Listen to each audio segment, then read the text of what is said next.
14 balles dans la carrosserie, 4 pneus crevés, 100 km/h. Dans n'importe quelle autre voiture, le général de Gaulle serait mort. Mais cette machine a continué de rouler sur 3 roues parfaitement stables. C'est la Citroën DS. Une voiture dont les freins venaient de l'aéronautique et dont la suspension a été inventée par un homme sans diplôme d'ingénieur.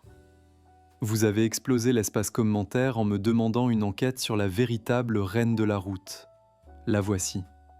Aujourd'hui, je vais vous montrer comment un vaisseau spatial a humilié l'industrie mondiale en 1955. Vous découvrirez les secrets de cette ingénierie extraterrestre et pourquoi les constructeurs d'aujourd'hui ont froidement assassiné la meilleure suspension de l'histoire pour des raisons purement financières. Le 22 août 1962, à 20h20, une Citroën DS19 noire glissait à 100 km/h sur l'avenue de la Libération, dans la banlieue grise et silencieuse du Petit Clamart.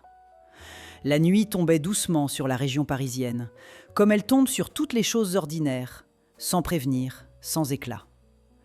Mais ce soir-là, rien n'était ordinaire. À l'arrière de la voiture, droit comme un chêne centenaire, Charles de Gaulle regardait défiler les façades banales des immeubles de banlieue avec cet air particulier qu'il réservait au moment où il pensait à autre chose qu'à ce qu'il voyait. À côté de lui, Yvonne, son épouse, tenait ses mains croisées sur ses genoux avec cette dignité tranquille qui la caractérisait depuis 40 ans de vie commune. Dans le coffre, détail que l'histoire a retenu parce qu'il dit tout sur la femme, un poulet en gelée soigneusement emballé dans du papier journal attendait sagement d'arriver à destination. Il rentrait de l'Élysée. Destination Orly. Un avion les attendait. Le chauffeur Francis Maroux, homme taiseux, mains larges, regard posé, connaissait cette route par cœur. Il l'avait déjà parcourue des dizaines de fois. Il connaissait chaque carrefour, chaque ligne droite, chaque jeu d'ombre que les réverbères jetaient sur l'asphalte mouillé de la journée précédente. Et c'est précisément parce qu'il connaissait cette route qu'il vit quelque chose d'anormal. À l'angle d'un carrefour, une Simca ronde stationnait avec une nonchalance qui semblait calculée. Un homme était assis côté passager. Il tenait un journal. Il l'agita. Ce qui se passa ensuite dura 45 secondes. 150 balles furent tirées. 12 tireurs embusqués dans plusieurs véhicules avaient ouvert le feu simultanément avec des armes automatiques, avec la précision froide de gens qui avaient répété ce geste dans leur tête des centaines de fois. 14 projectiles atteignirent la carrosserie de la DS. L'un d'eux passa à quelques centimètres de la tête du général. La lunette arrière explosa en une pluie de verre qui couvrit le couple présidentiel de milliers d'éclats brillants comme des diamants cassés. Les 4 pneus furent crevés presque simultanément par les impacts. Dans n'importe quelle autre voiture du monde, et en 1962 c'était toutes les autres voitures du monde, l'histoire se serait arrêtée là. 4 pneus à plat, une carrosserie criblée, une berline lancée à 100 à l'heure, dérapage, tonneau, silence. La France aurait changé de visage cette nuit-là. Mais Maroux n'avait pas affaire à n'importe quelle voiture. Il écrasa l'accélérateur. La DS19, avec ses 4 pneus déchiquetés, avec sa lunette arrière soufflée, avec 14 impacts dans sa carrosserie, continua de rouler. Le pneu arrière droit se détacha de sa jante. On pouvait entendre le bruit sourd du métal contre l'asphalte. Mais la voiture ne broncha pas. Elle ne dévia pas d'1 centimètre. La suspension hydropneumatique, ce système d'une intelligence presque organique, compensait en temps réel chaque déséquilibre, chaque à-coup, chaque irrégularité que les 4 cercles de caoutchouc lacérés ne pouvaient plus absorber. La DS roulait sur 3 roues et une jante à nu. Elle roulait stable. Elle roulait comme si de rien n'était. 20 minutes plus tard, la voiture s'immobilisait sur le tarmac d'Orly.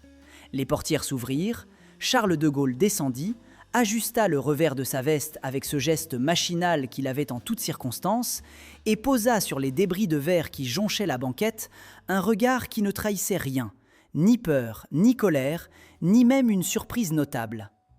On lui demanda ce qu'il pensait de l'événement. Il répondit, paraît-il, « Ils tirent comme des cochons ».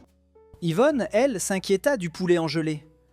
Les 2 motards de l'escorte, eux, ne descendirent jamais de leur moto ce soir-là. Ils étaient morts dans la fusillade, dans le fracas des secondes qui avaient précédé la fuite. L'histoire retient le nom du général. Elle oublie trop souvent les leurs. Le lieutenant-colonel Jean-Marie Bastien-Thierry, cerveau de l'attentat pour le compte de l'OAS, fut arrêté, jugé, condamné à mort et fusillé le 11 mars 1963. Il reste à ce jour la dernière personne exécutée par un peloton d'exécution en France. Un jeune journaliste de Reuters, présent cette nuit-là, un certain Frédéric Forsyth, s'en inspira pour écrire Le Jour du Chacal, l'un des thrillers les plus lus du XXe siècle. Mais cette nuit du 22 août 1962 n'est que le chapitre le plus spectaculaire d'une histoire bien plus vaste, bien plus ancienne, bien plus étrange. Car la voiture qui traversa ce déluge de balles sans fléchir n'était pas une berline blindée. Ce n'était pas un engin militaire. C'était la voiture la plus révolutionnaire que l'industrie automobile eût jamais produite. Un objet si radicalement en avance sur son époque qu'au jour de sa présentation au public, 7 ans plus tôt, elle avait rendu obsolète en quelques heures toutes les autres automobiles du monde. Et cette machine avait une histoire. Une histoire qui commençait 18 ans avant l'attentat, dans le secret d'une usine parisienne au bord de la Seine, portée par 3 hommes dont les destins croisés forment l'une des épopées les plus extraordinaires de l'ingénierie française. 3 hommes qui ne savaient pas encore qu'ils construisaient une déesse. Il existe dans l'histoire de l'industrie humaine quelques moments rares où la confluence de plusieurs génies produit non pas une amélioration, non pas un progrès raisonnable, mais une rupture. Un objet qui n'aurait jamais dû exister et qui, précisément parce qu'il n'aurait pas dû exister, change tout. La Citroën DS fut l'un de ces moments. Mais derrière les courbes de la DS, derrière ses phares en amande et sa silhouette de raie manta, il y avait 3 hommes. 3 hommes très différents, réunis par le hasard d'une époque et la volonté d'un patron. 3 hommes qui, ensemble, accomplirent ce qu'aucun d'eux n'aurait accompli seul. Le premier s'appelait André Lefebvre. Lefebvre n'avait pas l'allure d'un révolutionnaire. Il était discret, méthodique, avec cette façon qu'ont certains ingénieurs de parler lentement, comme s'il pesait chaque mot avant de le poser sur la table. Mais dans son crâne travaillait une intelligence d'une nature particulière. Celle qui ne voit pas les objets tels qu'ils sont, mais tels qu'ils pourraient être. De formation aéronautique, pilote de course à ses heures perdues, Lefebvre était obsédé depuis le début de sa carrière par 3 principes qu'il considérait comme des vérités absolues. La traction avant, l'aérodynamique et la légèreté. Pas comme des options stylistiques, comme des impératifs moraux. C'est lui qui, en 1934, avait conçu la traction avant, la première voiture monocoque à traction avant produite en grande série dans le monde entier. Une révolution que l'industrie avait d'abord regardée avec scepticisme, puis copiée avec empressement pendant les 20 années suivantes. C'est lui également qui avait posé les fondations mécaniques de la 2 chevaux, cette petite bombe démocratique qui allait motoriser la France d'après-guerre. Et c'est lui, enfin, qui allait jeter les bases techniques de ce projet encore sans nom, encore sans forme, que les ingénieurs de Citroën appelaient entre eux simplement le projet D. La lettre D n'était pas un hasard. En français, D se prononce comme DS. Tout le monde le savait. Personne ne le disait à voix haute. Le deuxième homme s'appelait Flaminio Bertoni. Et Flaminio Bertoni n'était pas ingénieur. Il était né à Masnago, dans la province de Varèse en Lombardie, un dimanche de printemps 1903, dans une famille d'artisans qui travaillaient la pierre et le bois depuis des générations. Il avait grandi entouré d'odeurs de copeaux et de plâtre, les mains toujours sales, les yeux toujours en train de chercher dans les formes ordinaires du monde quelque chose que les autres ne voyaient pas encore. Bertoni était sculpteur, peintre, architecte. Un artiste au sens le plus pur et le plus ancien du terme. Quelqu'un pour qui la beauté n'était pas une décoration ajoutée sur le fonctionnel, mais la condition même du fonctionnel. Il travaillait le plâtre et la plastiline à main nue, sans gants, sans instruments de précision, guidé uniquement par ce sens inné des proportions que les grandes écoles ne peuvent pas enseigner parce qu'ils ne s'enseignent pas. C'est lui qui avait donné à la traction avant sa gueule de séducteur. C'est lui qui avait dessiné la 2 chevaux avec ses courbes rondes et son air de champignon sympathique. Et c'est lui qui allait donner à la future déesse cette silhouette qui semblerait, aux yeux de tous ceux qui la verraient pour la première fois, être tombée du ciel plutôt que sortie d'une usine. Un dimanche matin de 1953, un dimanche, pas un lundi, pas un mercredi, un dimanche, comme si le génie refusait de respecter les horaires de bureau, Bertoni entra seul dans son atelier du quai de Javel. Il avait renvoyé ses assistants, il avait fermé les fenêtres, il avait posé sur sa table de travail un bloc de plâtre gris et les deux outils qu'il préférait à tout, un couteau à palette et ses propres mains. Il dit plus tard qu'il avait eu en tête l'image d'un poisson fendant l'eau. Pas un dessin, pas un plan technique, une image. La façon dont un corps parfaitement adapté à son milieu se déplace à travers lui sans résistance, sans effort, comme si le milieu lui-même s'écartait par respect. En quelques heures, sans plan préalable, sans calcul, sans une seule ligne tracée sur du papier, Bertoni sculpta dans ce bloc de plâtre la forme quasi définitive de la future DS-19. Le coefficient aérodynamique de la DS atteindrait 0,36. Un chiffre inférieur à celui de la Porsche 356, la voiture de sport la plus profilée de l'époque, obtenu par un sculpteur qui ne savait pas ce qu'était un tunnel aérodynamique. Le troisième homme s'appelait Paul Magès. Et l'histoire de Paul Magès est peut-être la plus stupéfiante des trois.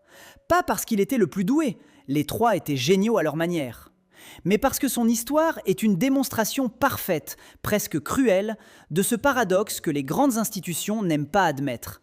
Parfois, l'ignorance est une forme de liberté. Magès avait rejoint Citroën à 17 ans. Pas de diplôme d'ingénieur, pas de formation universitaire, pas de titre, juste une façon de regarder les problèmes mécaniques avec des yeux qui n'avaient pas encore appris que certaines solutions étaient impossibles.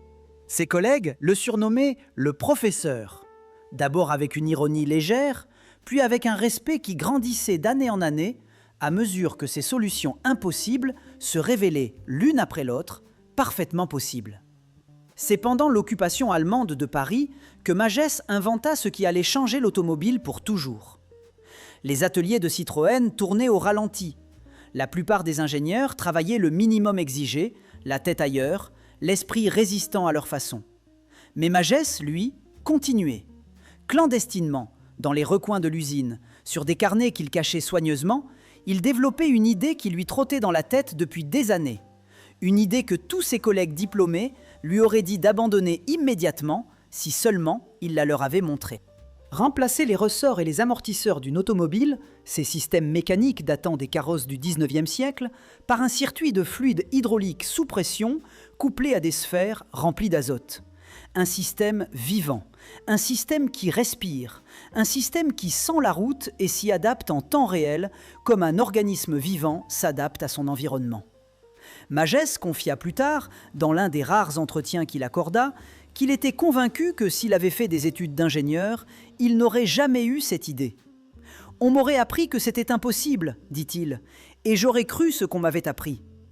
Mais personne ne lui avait dit que c'était impossible, alors il l'avait fait. » Ces trois hommes travaillaient sous la direction d'un patron qui mérite lui aussi d'être nommé, parce que les grandes machines ne naissent jamais sans quelqu'un qui, en haut, dit oui quand tous les autres disent « attendons ».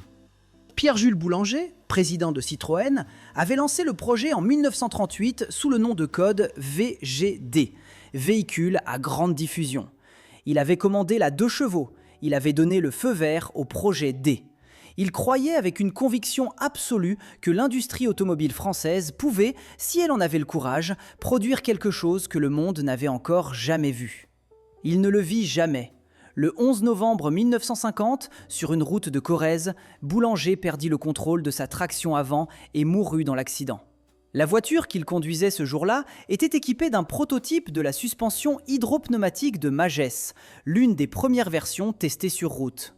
L'ironie était d'une cruauté particulière.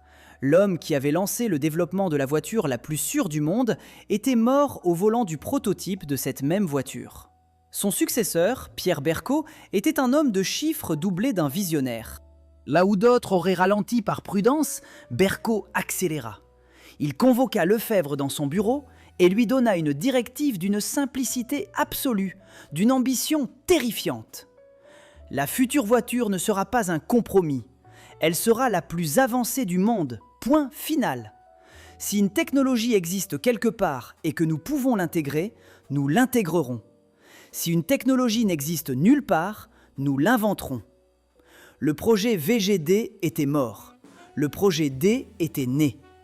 Pendant 5 ans, dans un secret quasi militaire, Lefebvre, Bertoni et Magès travaillèrent à cet objet qui n'avait aucun équivalent dans l'industrie. 5 ans de calculs, de maquettes, d'essais, d'échecs et de recommencements. 5 ans pendant lesquels personne, en dehors d'un cercle très restreint d'initiés, ne savait ce qui se construisait dans les ateliers du quai de Javel.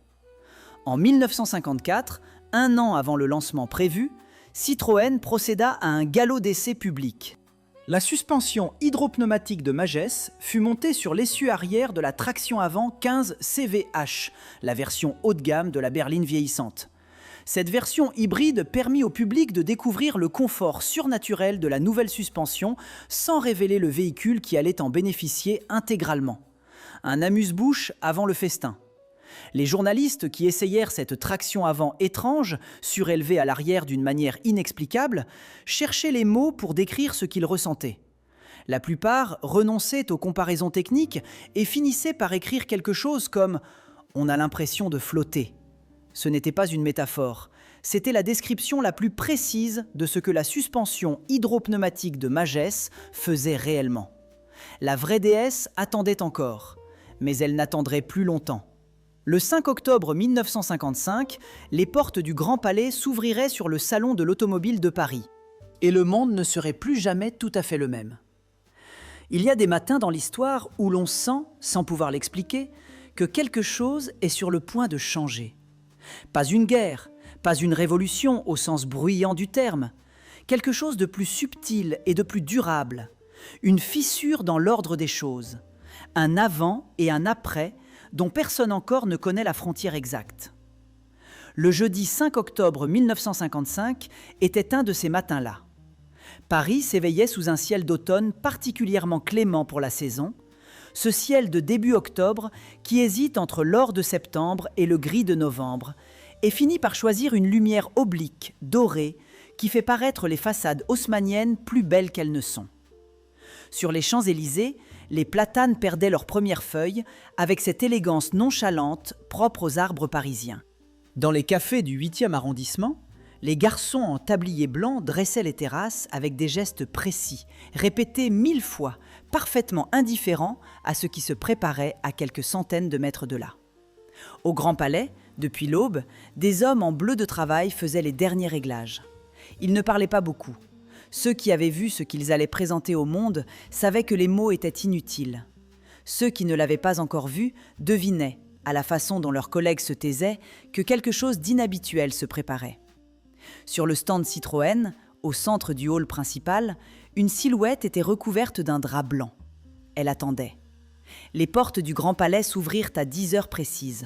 La foule entra.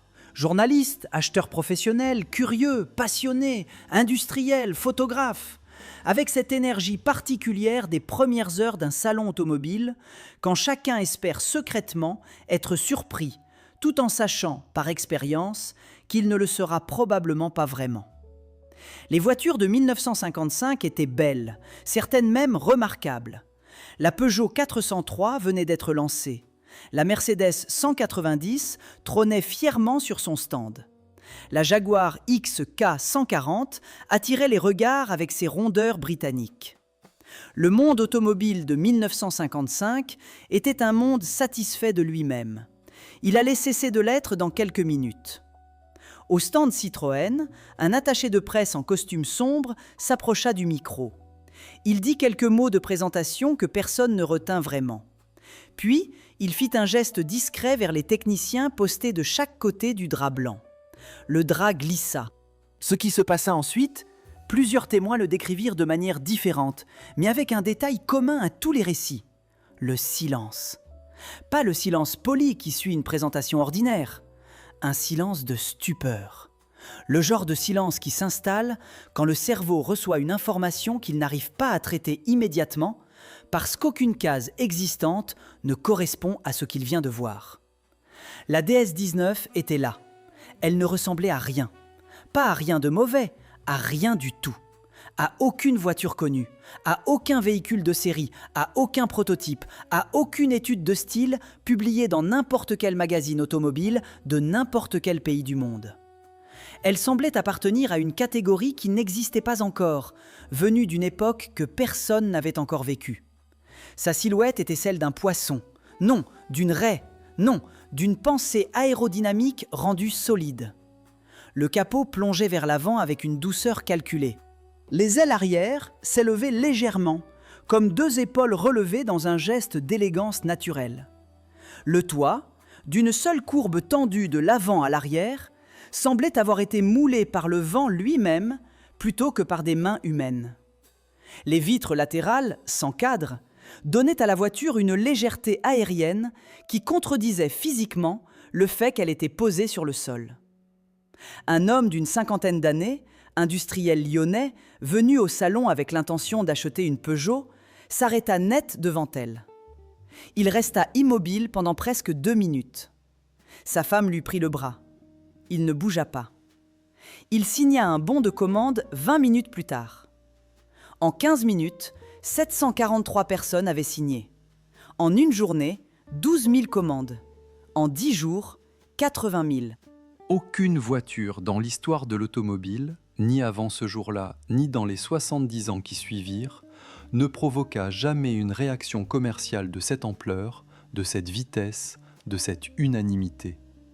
Roland Barthes, le philosophe, fut à ce point frappé par le choc esthétique de la DS qu'il lui consacra un essai entier dans son recueil Mythologie, publié en 1957. Il écrivit que la nouvelle Citroën semblait être tombée du ciel plutôt que sortie d'une usine, qu'elle était l'équivalent moderne des grandes cathédrales gothiques, un objet produit par toute une civilisation, approprié par le peuple entier, et qui transformait en usage quotidien ce qui relevait auparavant de la pure dévotion esthétique. C'était bien dit, mais Barthes, philosophe brillant, n'était pas ingénieur. Et ce que cachait la carrosserie de la DS était, si possible, encore plus stupéfiant que ce que l'on pouvait voir. La liste des technologies embarquées dans la DS-19 en octobre 1955 ressemble aujourd'hui à la liste des équipements standards d'une berline moderne. En 1955, elle ressemblait à de la science-fiction. La suspension hydropneumatique de Magès d'abord, ce système de fluide hydraulique sous pression couplé à des sphères d'azote qui remplaçaient intégralement les ressorts et amortisseurs conventionnels. Le résultat était un confort que les journalistes de l'époque cherchaient désespérément à décrire sans jamais tout à fait y parvenir. Tapis volant revenait souvent, nuages également. Un chroniqueur de l'autojournal finit par écrire, avec une honnêteté désarmante, « Il n'existe pas encore de mots français pour décrire ce que l'on ressent dans cette voiture. » Le système s'auto-nivelait en permanence. Quel que soit le chargement, 2 personnes, 5 personnes, le coffre vide ou plein à craquer, l'ADS maintenait sa caisse à hauteur constante, parfaitement horizontale. Et le conducteur pouvait, depuis l'habitacle, régler manuellement la garde au sol. Baisser la voiture pour la glisser sous un garage bas de plafond, la relever pour passer un chemin défoncé. Une fonction que certains constructeurs de SUV premium présenteront comme une innovation révolutionnaire 50 ans plus tard.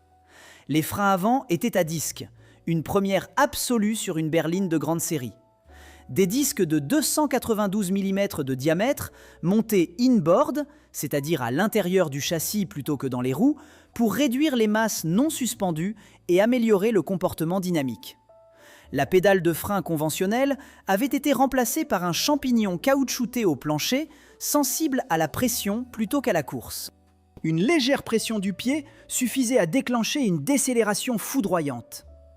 Ce dernier point posa un problème inattendu lors des premiers essais routiers. Les conducteurs habitués aux freins classiques, qui nécessitaient un appui ferme et prolongé, touchaient le champignon de la DS avec leur pression habituelle et se retrouvaient projetés contre le volant. Les chroniques de l'époque parlent d'une épidémie de freinage d'urgence involontaire sur les routes nationales françaises dans les semaines qui suivirent les premières livraisons.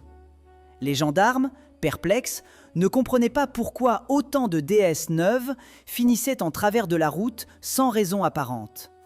La raison était simple, la voiture répondait trop bien. La transmission était semi-automatique, pas de pédale d'embrayage. Le conducteur sélectionnait les rapports avec un petit levier monté derrière le volant, un geste du bout des doigts, presque une caresse, et un système hydraulique se chargeait du reste. En 1955, cette technologie n'existait pas sur les voitures de série européennes. Elle existait sur certains avions. La direction était assistée hydrauliquement. Le volant ne comportait qu'un seul rayon, design qui semblait sorti d'un cockpit de Mirage 3 plutôt que d'une berline familiale. Le toit était moulé en fibre de verre pour abaisser le centre de gravité. Le capot et le couvercle de malle étaient en aluminium pour réduire le poids. Et l'ensemble de ces systèmes, suspension, direction, frein, boîte de vitesse, étaient alimentés par un seul circuit hydraulique centralisé fonctionnant à 165 bars de pression. Le même principe que les commandes de vol des avions à réaction. Citroën n'avait pas construit une voiture, Citroën avait construit un avion qui roulait. Mais il y avait un dernier détail, un détail qui, à lui seul, résumait toute la philosophie de cette machine. Un détail qui ne figurait dans aucune plaquette technique et qu'on ne pouvait comprendre qu'en voyant la voiture avec ses propres yeux. Lorsque le moteur était coupé et que la pression hydraulique retombait à zéro, la DS s'affaissait lentement. Pas d'un coup, pas brutalement, lentement, avec une grâce tranquille, comme un grand animal qui s'allonge pour la nuit. La caisse descendait jusqu'à toucher le sol, les 4 roues disparaissant presque sous les ailes, la voiture reposant sur son ventre comme une bête endormie. Les passants qui découvraient ce spectacle pour la première fois s'arrêtaient. Certains s'approchaient, inquiets, croyant que quelque chose s'était cassé. Les propriétaires de DS, qui avaient appris à chérir ce moment, les laissaient s'inquiéter. Pour remettre la voiture en route, il fallait d'abord tourner la clé. La pompe hydraulique se mettait en marche. Et pendant une trentaine de secondes environ, la DS se relevait, lentement, majestueusement, avec une dignité que n'importe quel autre objet mécanique aurait été incapable de simuler, jusqu'à retrouver sa hauteur de croisière. Ce spectacle était aussi le système anti-vol le plus élégant jamais conçu. Une DS couchée sur son ventre ne pouvait être ni remorquée, ni poussée, ni déplacée d'aucune façon. Elle était immobile et imperturbable, comme une cathédrale posée sur son parvis. Elle dormait et personne ne pouvait la réveiller sans sa clé. La déesse protégeait elle-même son temple. Dans les jours qui suivirent le salon, les constructeurs concurrents envoyèrent discrètement leurs ingénieurs examiner la déesse. Certains prirent des photos, certains prirent des mesures. Certains revinrent plusieurs fois, avec des carnets de plus en plus épais et des visages de plus en plus fermés. Ils avaient tous compris la même chose. Ils avaient besoin de 5 à 10 ans pour comprendre comment la DS fonctionnait. Ils avaient besoin de 20 à 30 ans pour être capables de produire quelque chose d'équivalent. Et d'ici là, la DS aurait encore changé. Une DS ne vieillit pas comme les autres. Elle évolue, elle se perfectionne. Elle accumule les couches de sa propre légende avec la lenteur patiente d'une perle qui grossit dans sa nacre, chaque année ajoutant quelque chose, chaque évolution confirmant ce que la précédente avait promis. Et pendant 20 ans, de 1955 à 1975, la Citroën DS fit exactement cela. Elle régna. Pas comme une reine provisoire qui attend sa remplaçante, comme une reine absolue qui sait, et que tout le monde autour d'elle sait, qu'il n'existe pas de remplaçante possible. Mais les royaumes ont leurs propres lois, et même les déesses finissent par avoir à répondre à des questions auxquelles elles n'ont pas de réponse. Les premières années furent celles de l'expansion tranquille. Citroën savait que la DS19, avec son prix de vente supérieur de 65% à celui de la traction avant qu'elle remplaçait, n'était pas accessible à tous les Français. Dans un pays encore en convalescence économique après la guerre, encore en train de reconstruire ses routes et ses villes, encore habitué à l'austérité comme à une seconde nature, une voiture d'exception restait un luxe que beaucoup ne pouvaient pas se permettre. Dès octobre 1956, un an après le salon, Citroën lança donc l'ID19. L'idée, disaient les uns, inférieure à la DS, plaisantaient les autres, avec une affection qui n'avait rien de méprisant. La voiture partageait la carrosserie de la DS, sa suspension hydropneumatique, sa silhouette incomparable. Elle abandonnait la direction assistée, la transmission semi-automatique, une partie de la puissance motrice. Elle coûtait sensiblement moins cher. C'était la DS des gens ordinaires. Et les gens ordinaires l'adoptèrent avec une ferveur qui surprit même Citroën. Les médecins de campagne, qui parcouraient des centaines de kilomètres par semaine sur des départementales défoncées, découvrirent que la suspension hydropneumatique transformait ces trajets épuisants en quelque chose qui ressemblait presque à du repos. Les représentants de commerce, qui passaient leur vie dans leur voiture, ne voulurent plus jamais conduire autre chose. Les familles nombreuses, qui chargeaient leur break jusqu'à la limite du raisonnable pour les vacances d'été, s'étonnèrent de rouler aussi confortablement avec 5 personnes et 2 valises qu'avec 2 personnes et une sacoche. En 1958, 3 versions utilitaires vinrent compléter la gamme. Le break, un immense wagon vitré capable d'avaler des meubles entiers, avec ce haillon caractéristique qui donnait à l'arrière de la voiture l'air d'une maison de verre.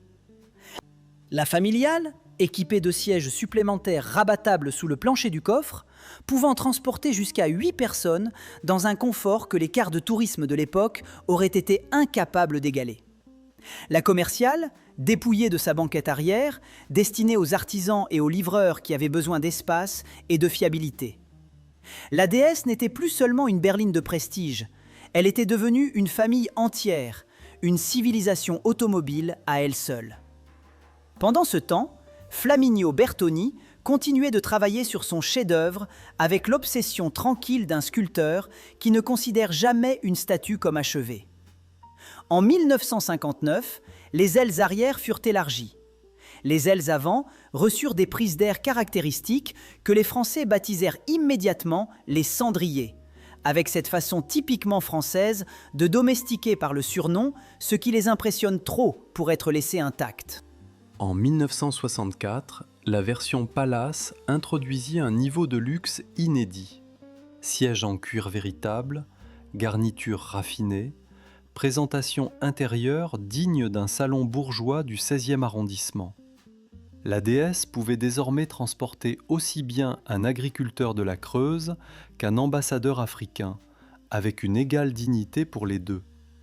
Mais le coup de génie ultime de Bertoni survint dans les dernières semaines de sa vie, dans des circonstances qui tiennent du prodige.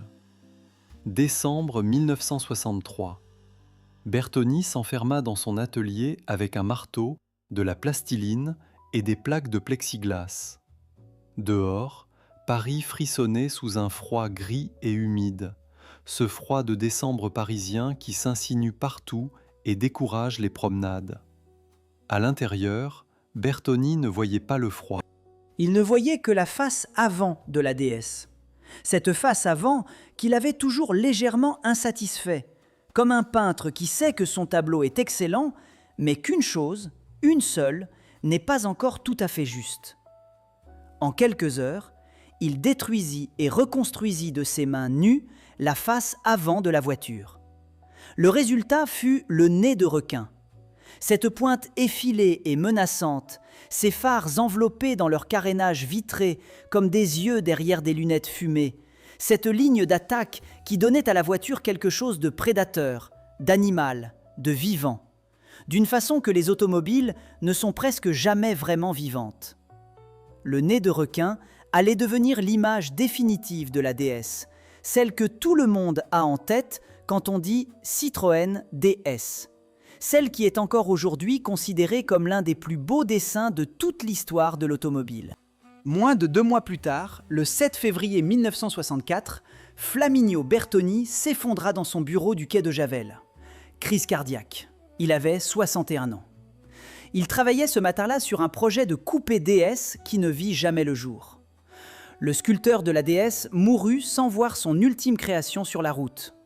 Son nez de requin, présenté sur la DS série 3 en 1967, allait lui survivre 8 ans. Et lui survivre, en réalité, pour toujours. La série 3 de 1967 apporta une autre innovation qui plaçait la DS dans une catégorie à part, et cela 12 ans après son lancement, à un âge où la plupart des voitures sont soit remplacées, soit oubliées. Les phares directionnels. Montés derrière leur carénage vitré caractéristique, ces phares pivotaient mécaniquement en fonction de l'angle du volant. Quand on abordait un virage à droite, le faisceau lumineux se tournait vers la droite, éclairant l'intérieur du virage avant même que la voiture n'y entre, anticipant la route comme un œil qui regarde avant que le corps ne suive. En 1967, aucun autre constructeur au monde ne proposait cette technologie. Il fallut attendre le début des années 2000, soit plus de 30 ans, pour que les phares directionnels deviennent un équipement courant sur les voitures de grande série. 30 ans d'avance sur un seul accessoire. En 1965, la gamme s'enrichit de la DS21, équipée d'un moteur de 2175 cm3, développant 109 chevaux et propulsant la voiture à 175 km/h. En 1969, l'injection électronique Bosch fit son apparition sur la DS21, une technologie encore rarissime à l'époque en dehors des voitures de sport allemandes. Sur les routes de compétition, la DS confirma que son génie technique n'était pas seulement un luxe de salon bourgeois, mais une efficacité redoutable dans les conditions les plus exigeantes. En janvier 1956, 3 mois à peine après son lancement au Grand Palais, une demi-douzaine de DS-19 s'alignèrent au départ du rallye de Monte-Carlo. L'épreuve la plus prestigieuse du calendrier européen, sur des routes de montagne enneigées et verglacées où la moitié des concurrents abandonnaient avant d'arriver à Monaco. Toutes les DS franchirent la ligne d'arrivée. L'équipage français Coltelloni, Alexandre et Desrosiers remporta la victoire en 1959. En 1966, le Finlandais Pauli Toivonen offrit à la DS21 une victoire au classement général du Monte-Carlo, dans des conditions de neige et de verglas où la suspension hydropneumatique donnait à la Citroën un avantage décisif et presque injuste sur ses rivales à suspension conventionnelle. Les pilotes adverses, au téléphone le soir à leurs ingénieurs, décrivaient la même chose. La DS semblait collée à la route, là où les autres glissaient. Comme si elle avait des mains. La vie culturelle de la DS mérite elle aussi d'être racontée. Parce qu'une voiture qui n'entre pas dans l'imaginaire de son époque reste un objet, aussi brillant soit-il. La DS, elle, devint un personnage. Le cinéma français se l'appropria avec une gourmandise jamais démentie. Dans la trilogie Fantomas, ces comédies policières qui firent rire des millions de spectateurs dans les années 60, la DS apparaissait dans des courses-poursuites délirantes aux côtés de Jean Marais et Louis de Funès, choisie non par hasard, mais parce qu'elle était la seule voiture dont la simple silhouette suffisait à communiquer une idée de puissance mystérieuse et d'élégance menaçante. Dans Le Samouraï de Jean-Pierre Melville, sorti en 1967, Alain Delon conduisait une DS grise à travers un Paris nocturne et glacial. La voiture n'était pas un accessoire de décor, elle était le prolongement naturel de son personnage, froide, précise, impénétrable, belle d'une beauté qui n'avait pas besoin de se justifier. Chaque fois qu'un réalisateur français avait besoin d'une voiture qui incarnât simultanément le pouvoir, le mystère et la sophistication, il choisissait une DS. Aucune autre automobile n'a jamais tenu autant de rôles dans le cinéma d'un pays. Et puis il y avait le cabriolet Henri Chaperon. Henri Chaperon était le plus célèbre carrossier français du XXe siècle. Son atelier de Levallois-Perret avait habillé les châssis des plus grandes marques mondiales depuis les années 20. Quand Chaperon posa les yeux sur la DS, il vit immédiatement ce que la carrosserie fermée empêchait de voir entièrement. Une sculpture. Un objet dont la beauté était encore retenue, encore contenue, encore prisonnière d'un toit. Il la libéra. Le cabriolet Chaperon, décapotable 4 places, ligne tendue, capote souple disparaissant sous un couvercle profilé, était d'une élégance si absolue, si totale, si incapable de la moindre concession, que beaucoup le considèrent encore aujourd'hui comme l'une des plus belles voitures jamais construites. Toutes marques, toutes époques, tout pays confondus. Produit en série limitée, quelques centaines d'exemplaires sur toute la durée de production, le cabriolet Chaperon était la voiture des étoiles de cinéma, des diplomates, des milliardaires discrets qui préférait l'élégance française au tape à l'œil italien. Le sommet absolu du luxe à la française, pas le luxe qui se montre, le luxe qui n'a pas besoin de se montrer. Aujourd'hui, un exemplaire en bon état atteint des prix à 6 chiffres dans les ventes aux enchères internationales. Mais la DS avait un problème que même ses créateurs ne pouvaient résoudre. Elle était trop en avance. Tellement en avance que Citroën lui-même se retrouva paralysé par son propre chef-d'œuvre. Comment remplacer une voiture qui avait rendu obsolète toute la production mondiale en un seul jour ? Comment proposer un successeur qui ne paraisse pas régressif par rapport à une machine que le monde entier considérait déjà comme venue du futur ? Pendant 15 ans, de 1955 à 1970, Citroën ne lança aucun nouveau modèle entre la 2 chevaux et la DS. Aucun. Un trou béant dans la gamme que des concurrents comme la Peugeot 403, la Renault 16 et la Ford Cortina occupèrent avec une satisfaction à peine dissimulée. Des projets existèrent, des prototypes furent construits, des budgets furent votés, mais rien n'atteignit jamais la production, parce que rien ne semblait digne de porter le double chevron dans l'ombre de la DS. En 1970, la GS arriva enfin. Berline compacte, suspension hydropneumatique, moteur 4 cylindres à plat refroidi par air, voiture de l'année en Europe, 2,5 millions d'exemplaires produits. Excellente voiture, voiture raisonnable même, mais pas une remplaçante de la DS. Trop petite, trop sage, trop humble. La SM, lancée la même année, GT à moteur Maserati, suspension hydropneumatique, ligne vertigineuse, était l'inverse exact. Trop chère, trop exclusive, trop fragile pour prendre la relève d'une berline familiale. La DS resta donc en production pendant 20 ans, évoluant sans cesse, ne changeant jamais fondamentalement, comme une cathédrale gothique à laquelle on ajoute des vitraux et des chapelles latérales sans jamais toucher à la nef. Et pendant ces 20 ans, la concurrence mondiale ne réussit jamais à l'égaler. La Mercedes W108, la Rover P6, la Peugeot 404, toutes excellentes, certaines même remarquables. Aucune ne possédait le 10e de l'audace technique de la DS. Aucune ne proposait de suspension hydropneumatique. Aucune ne flottait au-dessus de la route comme une pensée matérialisée. À côté de la DS, les meilleures berlines européennes des années 60 ressemblaient à ce qu'elles étaient.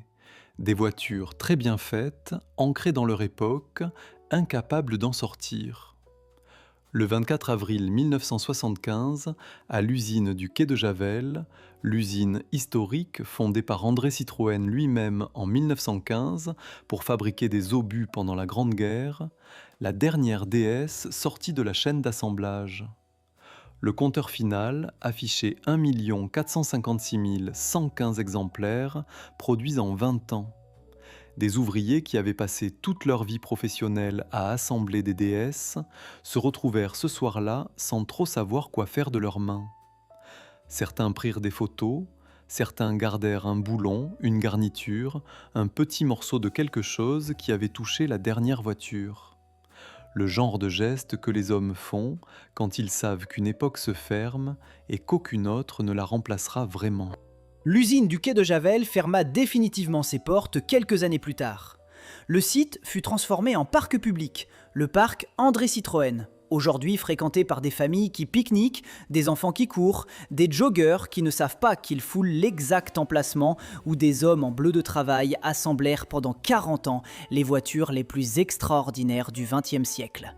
Le temple avait été rasé.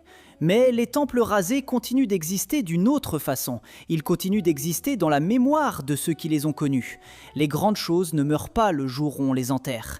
Elles meurent, si tant est qu'elles meurent vraiment, le jour où le dernier homme capable de s'en souvenir ferme les yeux pour toujours. Et pour la Citroën DS, ce jour n'est pas encore venu. Il n'est peut-être pas près de venir.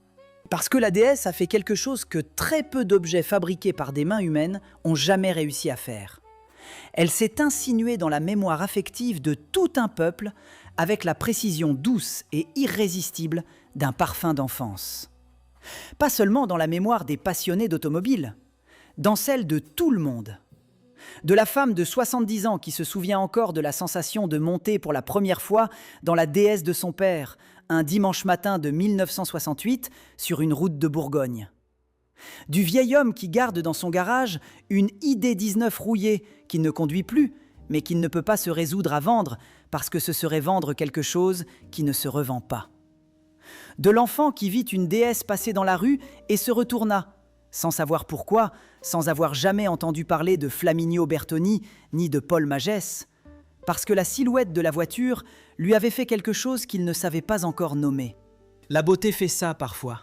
Elle touche avant qu'on ait eu le temps de comprendre. L'héritage technique de la déesse se mesure en décennies d'avance que l'industrie automobile mondiale mit à rattraper ce qu'une équipe de 3 hommes avait accompli dans le secret d'une usine parisienne entre 1938 et 1955. Les freins à disque, que la DS proposait en série dès 1955 sur une berline familiale, avec des disques montés in-board, d'une sophistication que les ingénieurs concurrents regardèrent avec une incrédulité mêlée d'envie, devinrent progressivement la norme dans les années 70. 20 ans d'avance. Les phares directionnels, que Bertoni dessina et que les ingénieurs de Citroën implémentèrent sur la série 3 en 1967, ces phares qui tournaient dans les virages pour éclairer la route avant même que la voiture n'y entre, apparurent sur les voitures de grande série au début des années 2000. 35 ans d'avance. La suspension auto-nivelante, ce principe fondamental qui maintient la caisse à hauteur constante quel que soit le chargement, que Magès inventa pendant l'occupation et que la DS embarqua dès son premier jour de production, se généralisa progressivement dans les années 2010 sur les berlines premium européennes. 55 ans d'avance. 55 ans. Il existe des civilisations entières qui ont duré moins longtemps que le délai que l'industrie automobile mondiale mit à adopter une invention qu'un autodidacte sans diplôme avait conçue dans un carnet caché sous un établi parisien pendant que les soldats allemands patrouillaient dans les rues. La lignée directe de la DS se prolongea pendant 40 ans après sa disparition, avec la mélancolie particulière des dynasties qui savent qu'elles déclinent sans pouvoir s'y résoudre. La Segandix, lancée en 1974, un an avant l'arrêt de la DS, était censée reprendre le flambeau. Elle conservait la suspension hydropneumatique, le confort légendaire, une carrosserie futuriste dessinée par Robert Opron, le successeur de Bertoni. Elle remporta le titre de voiture de l'année en 1975. Elle se vendit à plus d'1 million d'exemplaires en 16 ans de carrière. Mais la Segandix, aussi brillante fut-elle, ne provoqua jamais le choc sismique de sa devancière. Elle était excellente. La DS avait été miraculeuse. Et entre l'excellence et le miracle, il y a un gouffre que même le meilleur des ingénieurs ne peut franchir 2 fois dans la même génération. Après la CX, la XM prit la relève en 1989. Belle, confortable, techniquement ambitieuse, commercialement décevante. Puis la C6 en 2005, la dernière vraie héritière, la dernière berline Citroën qui osa encore se prendre pour une voiture d'exception dans un marché qui n'attendait plus cela d'elle. Elle fut un succès critique et un échec commercial relatif. Le monde avait changé. Les acheteurs de berlines de prestige regardaient désormais vers Stuttgart et Munich, vers des marques qui avaient construit leur réputation sur la solidité rassurante et la puissance ostensible, plutôt que sur l'audace technique et la grâce aérodynamique. En 2017, Citroën abandonna officiellement la suspension hydropneumatique. L'invention de Paul Magès, celle-là même qui avait sauvé la vie de Charles de Gaulle sur l'avenue de la Libération un soir d'août 1962, celle qui avait fait flotter des millions de Français sur des routes qui ne méritaient pas d'être flottées, fut retirée du catalogue 63 ans après son apparition sur la traction avant 15 CVH. Trop complexe, trop coûteuse à produire, trop difficile à entretenir dans un monde de garage qui préfère les diagnostics électroniques aux réglages hydrauliques.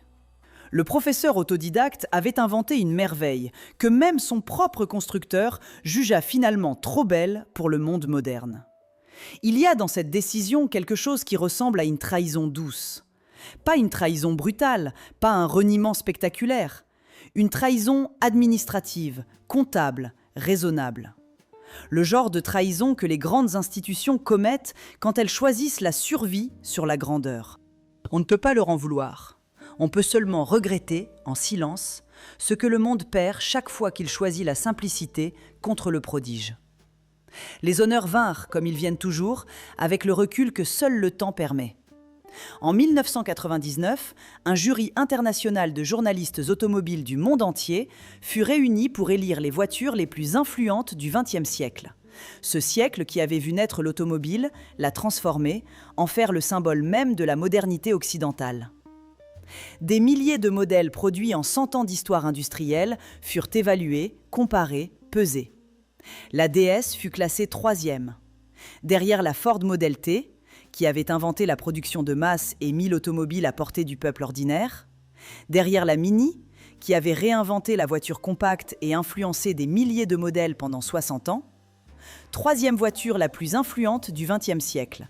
Une berline familiale française équipée d'un modeste 4 cylindres de 75 chevaux.